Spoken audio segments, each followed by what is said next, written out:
வணக்கம். இது ஒட்டஞ்சத்திரம் தாராபுரம் திருப்பூர் ரோடு தான் நம்ம எடுத்திருக்கோம். கிட்டத்தட்ட இது ஒட்டஞ்சத்திரம் தான்.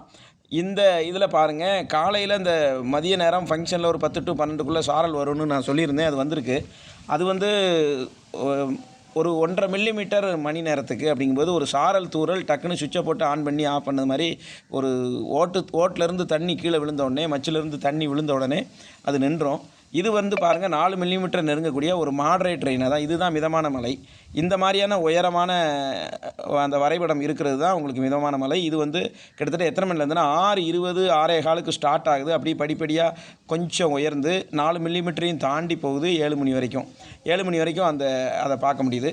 அதுக்கப்புறம் தொடர்ந்து நீங்கள் மதியம் போல் எந்த மழையை பார்த்தீங்களோ அது மாதிரி சொட்டு சொட்டாக தூறல் விழுந்துக்கிட்டே இருக்குது. அது ஒரு 8 மணி வரைக்கும். இது வந்து சும்மா பக்கத்தில் இருக்கிற மேகத்துடைய பாதிப்பு தானே தவிர, நேரடியாக ஒரு மாசிவான மேகம் நமக்கு மேலே வந்து படுத்து கிடக்கக்கூடிய நேரம் நெருங்குது. அதிகமாக 2ஆம் தேதிங்கிறது எல்லாருக்குமா இருக்கும். அது கொங்கு மண்டலமே கொண்டாடக்கூடிய நாளாக இருக்கும்.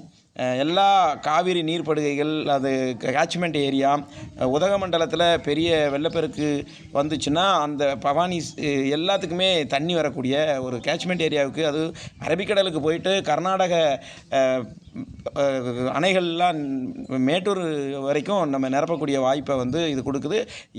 ஒரு குட்டி தென்மேற்கு பருவக்காற்று காலம் அப்படின்னு சொல்லலாம். ஏன்னா கர்நாடக அணை பகுதிகளில் மழை பெய்ய போகுது அப்படிங்கிறதுனால இது வந்து கொங்கு மண்டலத்துக்கு ஒரு வரப்பிரசாதம். 1977க்கு பிறகு 5 சென்டிமீட்டருக்கு மேலே கிடைச்சாலே போதும், எல்லோரும் என்ஜாய் இருக்கலாம். அடுத்து பின்னாலேயே 3 நிகழ்வு இருக்குது. அதனால் மழையை பற்றின கவலை வேண்டாம்.